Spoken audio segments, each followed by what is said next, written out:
Salut à tous, c'est Rémi. Peut-être que si vous avez investi en bourse, vous êtes posé la question suivante qui est: est-ce que je dois plutôt investir dans un PEA, un compte titre ou peut-être même un PEE pour ceux qui connaissent? Eh bien vous savez quoi, c'est une très bonne question à se poser puisque cela peut avoir un impact énorme, notamment sur la fiscalité et donc les performances que vous allez avoir et l'argent qu'il va rester dans votre poche à la fin. Je tiens quand même à préciser avant cette vidéo que je ne suis pas fiscaliste ou je ne suis pas non plus là pour vous donner des conseils financiers. Je veux juste vous donner mon avis d'investisseur à investisseur afin que vous puissiez simplement prendre la bonne décision en fonction de votre situation. Si ce genre de vidéo d'ailleurs vous intéresse sur les placements en bourse, l'investissement de manière générale, je vous invite à vous abonner et éventuellement à mettre un like si cette vidéo vous plaît et on démarre donc tout de suite. Alors le premier type d'investissement, on a le PEA. Plan d'épargne action. Le PEA en fait c'est quelque chose qui est hyper intéressant notamment en France et ça va être disponible notamment pour les Français puisqu'il va vous permettre en fait d'investir dans des actions. Alors éligible au PEA, on va en parler juste après, avec une fiscalité avantageuse. Alors concrètement, en quoi consiste le PEA? Donc c'est ni plus ni moins qu'un compte que vous allez ouvrir, généralement ça va être chez des banques, qui vont vous permettre en fait simplement d'investir dans des actions éligibles au PEA. On reviendra sur comment trouver des actions éligibles au PEA juste après, mais concrètement, vous voyez, vous avez par exemple Fortuneo qui propose la création d'un PEA. Donc ici, voilà, vous ouvrez le PEA directement et vous mettez de l'argent et vous pouvez d'ores et déjà investir dans des actions. Vous avez par exemple Bourse Direct, quand on va sur offres et services ici, on peut voir qu'ils ont juste ici la possibilité d'investir dans un PEA, donc vous le voyez ici, donc ils expliquent leurs différents éléments, comment ouvrir le compte, etc. Et on a aussi par exemple Before-Bank, donc voilà, c'est des exemples que je voulais vous donner. Donc en fait concrètement, je suis sur le site des services publics français pour vous montrer et pour vous vérifier, enfin pour que vous soyez sûr de l'information. Vous avez donc la possibilité d'ouvrir un compte qui va vous permettre d'investir dans le marché boursier. Ce compte PEA a quelques particularités. Premièrement, il est plafonné à 150 000 euros. Donc, vous ne pourrez pas investir 600 000, 1 million. Ce va être 150 000 euros maximum pour une personne. Deuxièmement, il a un gros avantage, c'est au niveau de la fiscalité et c'est ce pourquoi d'ailleurs beaucoup de Français privilégient le PEA pour commencer à investir. Concernant la fiscalité, en fait, vous avez deux cas de figure. Premièrement, vous allez investir dans votre PEA et vous allez retirer l'argent et les potentiels bénéfices que vous avez faits. Tout simplement avant 5 ans. Donc je vais le mettre ici. Dans ce cas-là, vous allez être imposé comme un compte titre ordinaire, comme un compte classique d'investissement. On en reparlera juste après, mais en gros, c'est 30% qui vont vous être prélevés, une partie d'impôts et une partie de CSG, c'est-à-dire des contributions sociales. Donc voilà par rapport à ça. Ça, c'est si vous retirez avant 5 ans les bénéfices que vous avez faits. Par contre, si vous le retirez après 5 ans, dans ce cas-là, vous n'aurez pas d'impôt à payer, ce sera exonéré d'impôt. Vous aurez tout de même à payer la CSG qui s'élève à 17,20% sur les bénéfices que vous avez réalisés uniquement. Par exemple, vous avez investi 50 000 euros. À la fin, il vous reste 100 000 euros. Donc, au bout de 5 ans, il vous reste 100 000 euros. Vous décidez de retirer votre argent. Vous déclarez 50 000 euros de bénéfices. Vous allez donc payer 17,2% sur les 50 000 euros de bénéfices. Tout simplement. C'est donc extrêmement intéressant parce que si vous faites du profit en bourse, si vous formez, si vous apprenez à le faire, il n'y a pas de raison que vous n'y arrivez pas. Eh bien, à la fin, vous avez donc une fiscalité qui est vraiment avantageuse et qui vous permet d'éviter de payer des impôts sur les plus-values que vous allez faire. Le seul petit inconvénient du PEA, c'est que vous ne pouvez pas investir dans tout ce que vous voulez. Généralement, vous allez devoir investir dans des actions ou des ETF, je vais préciser ce qu'est un ETF, qui sont éligibles au PEA. L'ETF, en fait, concrètement, c'est quoi? C'est un produit financier qui vous permet d'investir d'un coup sur 50, 40, 600 entreprises, peu importe. Généralement, c'est des produits dans lesquels vous voyez exactement quelles sont les entreprises que possèdent ces produits-là. Et quand vous investissez dans ces produits, eh bien, vous pouvez instantanément posséder 50, 60, 70 entreprises d'un coup. Et donc, ça vous permet de diversifier, de ne pas mettre tous vos œufs dans le même panier. Le PEA va donc être limité par rapport aux possibilités d'investissement. Regardons par exemple, je vais aller sur un émetteur d'ETF, c'est-à-dire une société qui va proposer ces 10 ETF que vous pourrez acheter plus tard donc sur votre broker, donc ça peut être Fortuneo, Bourse Direct, Before-Bank, enfin bref, celui que vous voulez, il y en a d'autres bien sûr. Donc si on va sur Lyxor qui propose ces ETF tout simplement, on va aller ici. Et d'ailleurs, vous le voyez ici, on a la catégorie ETF PEA carrément. Donc, je vais quand même aller dans tous les ETF pour comparer la différence entre les ETF disponibles de manière générale et les ETF uniquement PEA. Donc, vous voyez qu'ici, on a 529 ETF proposés par Lyxor et Amundi qui sont deux sociétés qui maintenant ne font qu'une. Donc on voit Amundi ici, c'est une société, et Lyxor ici. Donc on a 529 ETF. Maintenant, si je coche la case PEA, c'est-à-dire uniquement les ETF qui vont être éligibles pour le PEA, eh bien ici on tombe à 128. Bon, ça reste déjà quand même intéressant, mais on voit qu'on a presque 5 fois moins de choix que si on n'avait pas un compte PEA tout simplement.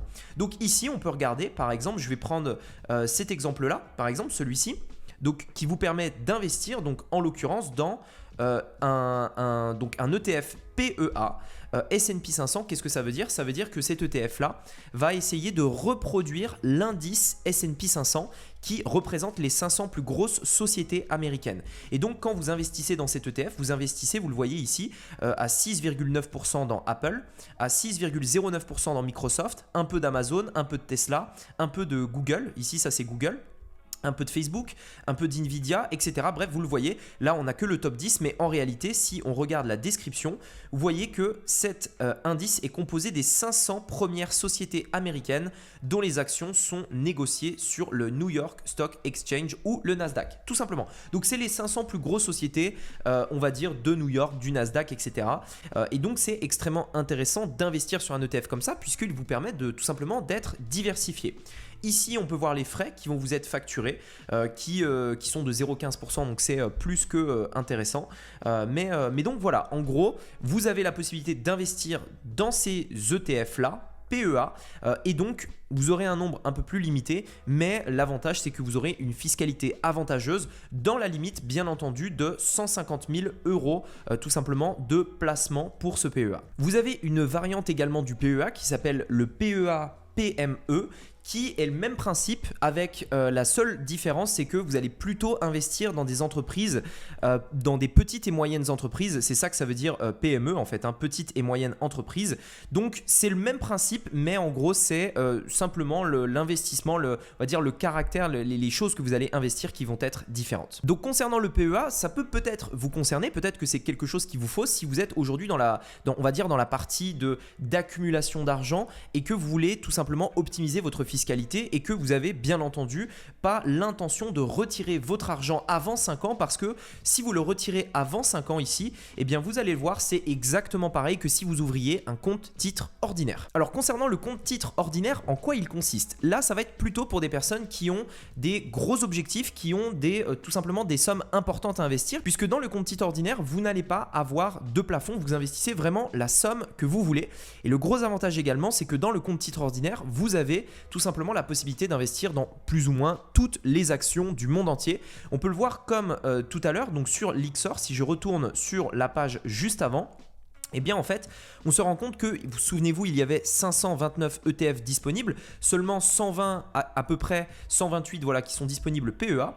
Eh bien avec un compte titre ordinaire, je peux tout simplement posséder les 529 titres tout simplement. Donc le gros avantage, c'est que je peux investir partout où je veux. Là où le PEA est un peu plus limité, où en fait, il va se limiter à un certain nombre de produits. Avec un compte titre ordinaire, je peux très bien investir en Chine, comme en Inde, comme aux États-Unis, comme en Afrique, comme en Amérique du Sud. Bref, en fait, je n'ai absolument aucune limite. Et il existe des ETF qui vont se présenter pour tous ces marchés-là. Vous voyez par exemple, si je vais ici, que je sélectionne les actions, je vais pouvoir sélectionner différents éléments, notamment la géographie. Et vous pouvez le voir ici, donc j'ai l'Europe, global, Asie-Pacifique, zone euro, Amérique du Nord, Amérique latine par exemple. Amérique latine, je vais avoir tout ça. Et si je coche PEA, j'en en aurai que 2 malheureusement. Alors qu'un compte titre ordinaire me laissera bien entendu beaucoup plus de choix. Là, je suis chez Lyxor, mais bien entendu, c'est exactement la même chose chez d'autres émetteurs d'ETF. Donc ça, c'est le premier avantage d'un compte titre ordinaire.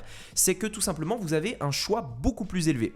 Concernant la fiscalité, et c'est là où ça devient justement intéressant de le comparer avec un PEA. Souvenez-vous, vous n'avez pas de limite, vous investissez la somme que vous voulez, mais les bénéfices que vous allez réaliser, moins les moins-values, tout simplement, vont être imposés comme expliqué tout à l'heure, c'est-à-dire au prélèvement forfaitaire unique, qui est aussi appelé flat tax, qui est composé de 2 choses. Premièrement, l'impôt.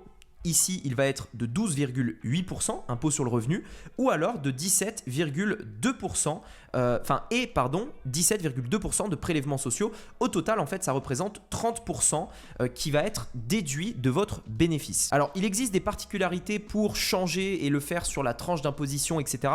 Je ne vais pas rentrer dans les détails. Je vous invite à demander éventuellement à un avocat fiscaliste ou quelqu'un qui pourrait vous accompagner là-dedans. Ce n'est pas l'objet de cette vidéo. Ici, l'idée, c'est de vous montrer ce point-là. Donc, si on résume, vous n'avez pas de plafond. Vous pouvez investir la somme que vous voulez, mais les bénéfices vont être, eux, imposés à hauteur de 30%, enfin 12,8 d'impôts et 17,2 de prélèvements sociaux. Et c'est là où c'est extrêmement important à prendre en compte. Cette imposition ne se fait que si vous vendez vos actions. C'est-à-dire que, imaginons que j'investisse 1000 € d'actions aujourd'hui par exemple et que je décide de les garder pendant au moins 40 ans, je ne payerai pas d'impôts ni de prélèvements sociaux, je ne payerai pas ces 30% tant que je ne les vendrai pas. Donc tant que je garde mes placements en bourse, je vais garder tout simplement la somme et je n'aurai pas d'impôt à payer. Sachez que ce prélèvement forfaitaire unique ou cette flat tax, elle est payable sur les bénéfices, c'est-à-dire je vends mes actions comme je vous l'ai dit tout à l'heure, je récupère un bénéfice donc je paye les 30%, et sur les dividendes puisque les dividendes sont des bénéfices. Par exemple, si je possède par exemple je sais pas moi 10 000 € d'actions et qu'à la fin de l'année je reçois 100 € de dividendes, eh bien je vais devoir payer 30% de PFU sur les dividendes que j'aurai perçus. Donc attention à bien tenir compte de ça puisque bien entendu il faudra les déclarer pour être bien conforme aux normes. Le gros avantage pour moi, je trouve, du compte titre ordinaire, c'est que vous investissez dans le monde entier, donc c'est beaucoup plus ouvert. Également concernant les obligations, alors j'ai fait une vidéo qui explique ce qu'est une obligation, c'est extrêmement important dans un portefeuille. Eh bien vous avez un beaucoup plus gros choix disponible. Regardez au niveau des obligations ici, on voit qu'on a 150 ETF, mais si je coche la case PEA, je n'en ai qu'un seul de disponible. Et en plus de ça, c'est pas forcément un très bon ETF, j'en avais parlé notamment dans la vidéo que j'avais fait dédiée aux obligations et pour moi c'est un gros problème justement le fait de ne pas avoir assez de choix sur les obligations dans un PEA. Donc encore une fois ça dépend de chaque personne, ça dépend de ce que vous voulez faire. Et ça dépend de votre situation.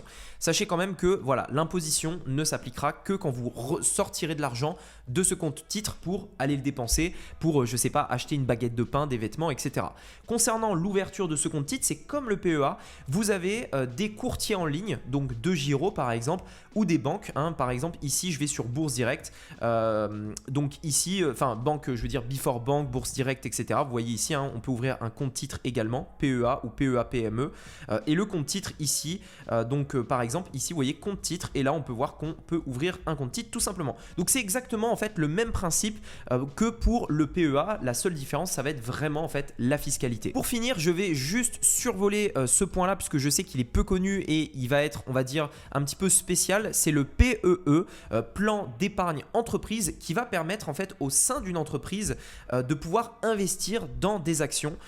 Il faut mettre ça en place avec votre employeur si vous êtes tout simplement salarié, et si vous êtes entrepreneur, vous avez votre société, vous pouvez le faire vous-même tout simplement. Il faut simplement ouvrir un PEE et il y a quelques particularités qui sont intéressantes, comme le fait que lorsque le salarié va mettre de l'argent dans ce PEE, eh bien le patron va pouvoir mettre jusqu'à 3 fois cette somme pour pouvoir faire fructifier tout simplement son épargne. Mais le problème du PEE, à mon sens, c'est le plafond qui est très très faible. Je crois qu'il est de l'ordre de 3 à 5 000 euros.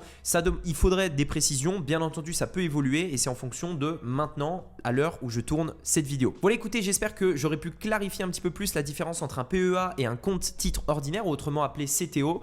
J'espère qu'aujourd'hui c'est beaucoup plus clair et que vous savez dans quelle direction aller. Si vous avez encore des questions, n'oubliez pas de me les mettre dans les commentaires, je réponds à tous les commentaires. Si également vous souhaitez commencer à investir en bourse, si vous souhaitez commencer à mettre de l'argent de côté pour la faire fructifier, j'ai réalisé une formation totalement gratuite dans laquelle je vous montrerai exactement quelles sont les erreurs à éviter, donc des pièges qui pourraient vous coûter beaucoup d'argent, comment éviter les cracks et comment investir au bon moment, choisir le bon moment pour investir.